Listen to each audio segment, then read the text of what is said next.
こんにちは、みどりです。皆様お元気でお過ごしでしょうか？私は今、心理学を学んでいますが、今回もその学びの一部を皆様と共有したいと思います。今回は困っている人を助ける際に心に留めておきたいことをお話しします。目の前で誰かが困っているのを見ると、力になりたい、助けてあげたいと思うのはとても自然なことですし、その人のためを思って行動することは人としてとても素晴らしい行為です。ただその一方で気をつけたい点もあります。それはあなたが差し伸べる手が本当に相手のためになっているのかを一旦立ち止まって慎重に考えてみることです。この時に役立つのが、魚を与えるな、釣り方を教えよという格言です。この言葉には英語の表現もあり、その意味を日本語に訳すと、人に魚を与えればその日は食べられるでしょう。魚の釣り方を教えれば一生食べ物に困らないでしょうという意味になります。では、この格言の中で魚と釣り方は何を象徴しているのでしょうか？魚は即効性のある短期的な解決を表しています。それは目の前の問題を今すぐ取り除くような支援です。例えば、お金を貸したり、答えを教えたり、相手の代わりに作業をしてあげたりすることです。魚はすぐに役立つでしょう。お腹が空いている人はすぐに食べられますし、困っている人はすぐに助かります。与える側も受け取る側も結果がすぐに見えるため、わかりやすく満足感も得やすいものです。けれど、魚は食べればなくなってしまいます。次にまた困ったとき、その人は再び誰かの魚を待つことになるでしょう。つまり、楽ではありますが、依存が生まれるということです。一方で、釣り方が象徴しているのは、長期的な解決であり、応用できる力です。それは自分で考える力であり、スキルであり、やり方を学ぶことです。釣り方を身につけた人は、必要な時に自分の力で魚を手に入れることができます。一旦釣り方を覚えれば、自分で魚を得て自分を満たすことができるんです。つまり、自分の未来を自分で切り開く力を持てるということです。ただし、釣り方を教えるには時間がかかるでしょう。教える側には忍耐が必要で、教わる側にも努力が求められます。すぐに結果が出ないため、途中で投げ出したくなる時もあるかもしれません。それでも一度身につけた釣り方は、その人の人生全体を支える力になるんです。この格言で大切なのは、魚だけを与え続けられた人が失ってしまうものと、釣り方を教えられた人が得られるものをきちんと理解することです。魚だけを与え続けられると、相手は自分で問題を解決する力が育たなくなります。いつも誰かが答えを教えてくれる環境にいると、自分の頭で考える機会がなくなってしまうからです。誰かが代わりに動いてくれる状況が続けば、自分で行動する必要がなくなり、同じような問題に直面しても、自分では解決できなくなるでしょう。次に、自立心や自信が育たなくなります。人は自分の力で何かを成し遂げたとき、深い達成感と自信を得るものです。しかし、いつも誰かに助けてもらい、依存する形で生きていると、自分には何もできないという感覚が強まり、自分への信頼を失ってしまいます。新しいことに挑戦する勇気も湧かず、困難を乗り越える自信も持てず、人生の選択肢が狭まり、可能性が閉ざされてしまうんです。一方、釣り方を教えられた人は、かけがえのない財産を手に入れるでしょう。第一に、自分で問題を解決できる力と自信です。釣り方を学ぶ過程では、うまくいかないこともあるでしょう。糸が絡まったり、魚に逃げられたり、思うように釣れない日が続くかもしれません。それでも教えてもらった通りに努力を重ね、初めて魚が釣れた時、その人は自分にもできるという確かな手応えを感じるはずです。この経験は他の場面でも生きてくるでしょう。仕事で困難に直面した時、人間関係に悩んだ時、人生の岐路に立った時、釣り方を学んだ人は自分でやってみようと前向きに取り組むことができます。一つの成功体験が次の挑戦への勇気を生み、それがさらなる成長につながっていくんです。第二に、応用力と適応力が身につきます。釣り方を本質的に理解した人は、状況が変わっても対応できます。川での釣り方を学んだ人は、その原理を理解しているため、海でも湖でも工夫しながら魚を釣ることができるでしょう。同じように、一つの問題解決方法を深く理解した人は、似たような場面だけでなく、全く違う状況にもその思考法を応用できるんです。親子関係を考えるとき、この格言はとても役立ちます。ある母親の話を紹介しましょう。彼女には大学生の息子がいます。息子を愛するあまり、これまで息子のあらゆることに手を貸してきました。小学生の頃は毎朝息子を起こし、忘れ物がないか持ち物を確認し、宿題を一緒にしていました。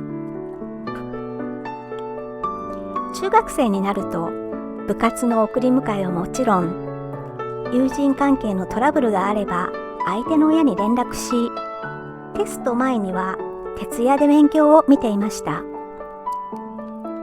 高校では進路選択から受験勉強まで、すべて母親が計画し、管理していたんです。息子が困らないように、傷つかないように、失敗しないようにと、献身的に守り続けてきました。そして息子は無事に大学に合格しました。しかし、一人暮らしを始めた息子から毎日のように電話がかかってきます。洗濯機の使い方がわからない。歯医者の予約の仕方がわからない。レポートの書き方がわからない。友達とうまくいかない。母親はその度に遠隔で指示を出し、時には新幹線で駆けつけ、息子の問題を解決してあげました。けれど息子からの電話は減らず、むしろ増えていき、ついには大学を辞めて家に帰りたいと言い出したんです。この母親が息子に与え続けてきたものは、まさに魚でした。息子が困るたびに、その場しのぎの解決をしてあげていたんです。息子は確かにその時は助かったでしょう。しかし、自分で考え、判断し、行動する機会を奪われ続けた結果、大学生になっても自分一人では何もできない状態になってしまいました。母親の愛情が皮肉にも息子の自立を妨げてしまったんです。もし母親が釣り方を教えていたらどうだったでしょうか。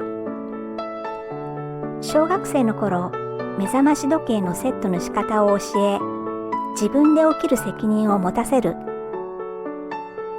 忘れ物をして困る経験をさせ、次からどう準備すればよいのかを一緒に考える。宿題でわからないところがあれば、教科書のどこを見ればヒントがあるかと問いかけ、自分で答えを探すプロセスを教える。友人関係のトラブルでは、まず息子自身がどう解決したいのかを聞き、その方法を一緒に考える。最初は失敗するでしょう。寝坊して学校に遅刻するかもしれません。忘れ物をして先生に叱られるかもしれません。友達とうまくいかず、泣いて帰ってくる日もあるでしょう。母親にとって我が子が失敗し、傷つく姿を見るのは辛いものです。つい手を貸したくなるでしょう。それでも小さな失敗の積み重ねこそが子供を成長させるはずです。失敗から学び、次はどうすればよいのかを考え、工夫して乗り越える。その経験が子供の生きる力を育てるんです。親の本当の役割は、子供が困らないよう、すべてを先回りしてやってあげることではありません。子供が自分の人生を自分の力で歩いていけるよう、必要な力を身につける手助けをすることです。それは親にとって勇気がいることです。子供が失敗するのを見るのは辛いことですし、自分がやってあげた方が早くて確実でしょう。しかし、いつか子供は親の手を離れ、一人で生きていくことになります。その時のために、今、釣り方を教えることこそが真の愛情ではないでしょうか。次に、友人との関わりにおいて、この格言がどのような意味を持つのかを考えてみます。ある実業家とその親友の話です。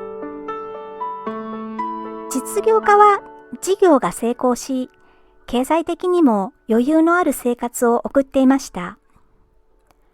一方、親友はお金の管理が苦手で、給料日前になるといつも困っています。ある日、実業家のところへ親友から電話がかかってきました。家賃が払えなくて困っている。少し貸してくれないか？実業家にとっては親友が求める金額は大した額ではありません。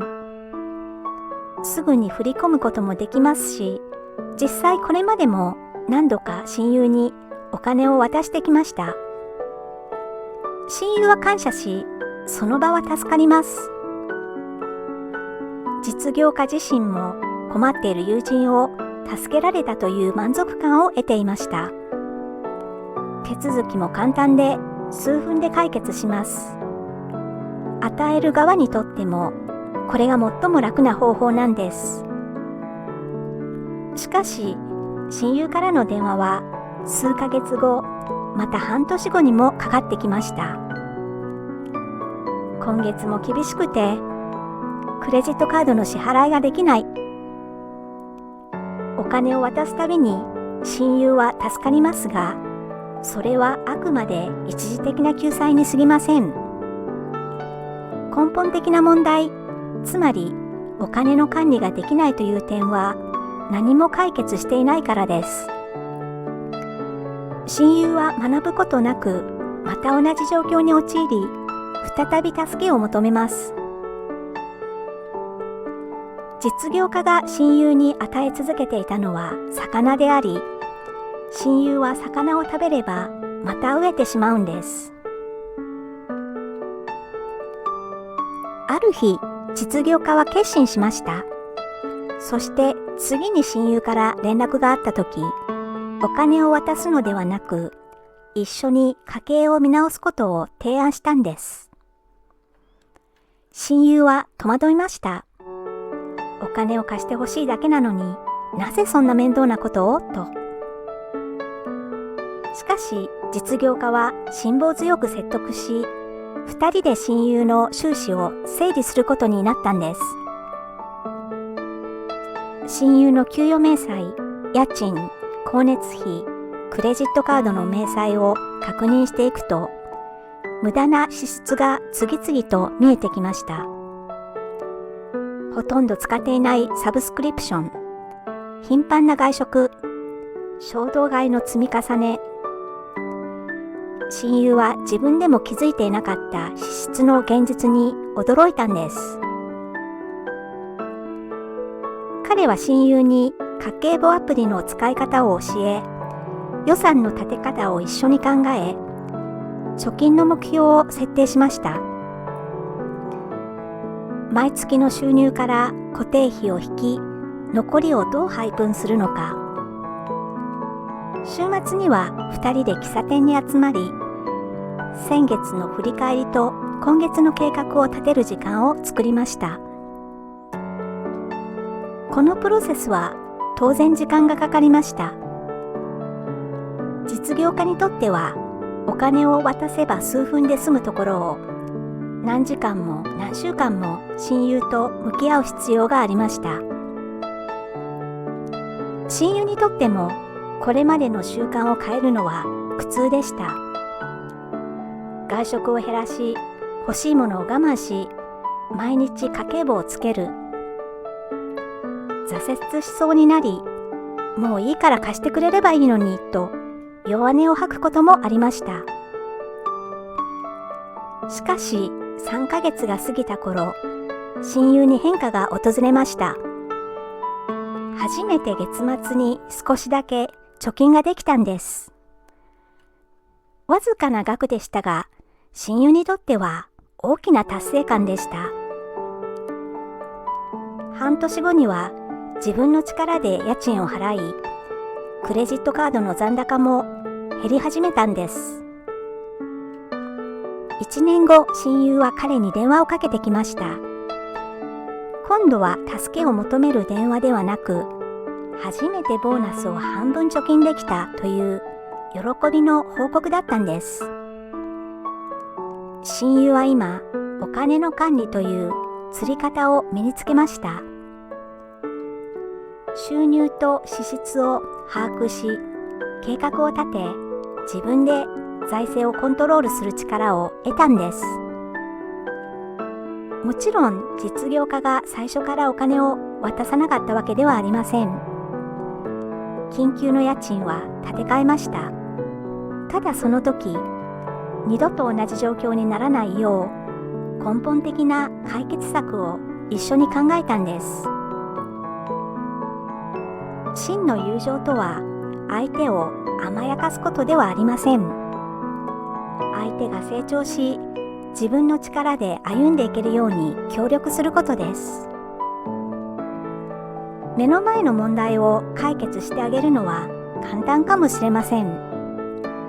経済的余裕があればお金を渡すこと自体負担に感じないでしょう。しかし、それが本当に相手のためになっているのか、冷静に考える必要があります。短期的な救済ではなく、友人が自分の力で困難を乗り越えられるよう支えること、これが一番大切なことでしょう。それには時間もかかり、お互いの辛抱も必要ですが、それこそが長期的な視点で友人の幸せを願う本当の優しさではないでしょうか。今回は魚を与えるな、釣り方を教えよという格言を通して、真に相手の幸せに貢献する支援のあり方について考えました。魚を与えることは受け取る側にとっては楽なことですし、与える側にとってもそちらの方が手間がかからないことが多いものです。しかしそれは相手から成長する機会を奪い、依存を生み、自立心を失わせる危険をはらんでいます。一方で、釣り方を教えることは時間がかかり、忍耐も求められますが、相手は自分で問題を解決する力、応用する力、そして未来を切り開く自信を身につけることができます。つまり、本当に相手のためを思うなら、目の前の問題を解決してあげるのではなく、相手が自分の力で問題を解決できるよう手助けをすることが大切なんです。親子関係では、子供が自分で考え、選び、行動する機会を与えること。友人関係では、ただその場しのぎの助け方をするのではなく、相手が自分の力で立ち上がれるよう協力すること。それぞれの場面で私たちは釣り方を教えるという選択をした方が、長期的には相手のためになるでしょう。今日から誰かを助けたいと思ったとき、少し立ち止まって考えてみてください。この人に今本当に必要なのは魚だろうか、それとも釣り方だろうかと。長期的な視点に立った方が良い場合には、勇気を持って魚を与えるのではなく、釣り方を教える選択をしてみてください。相手が成長し、自信を持ち、自分の力で未来を切り開いていく姿を見ることは、魚を与える以上の大きな喜びになるでしょう。最後までお付き合いいただきましてありがとうございました。これからも時々心理学の学びをシェアします。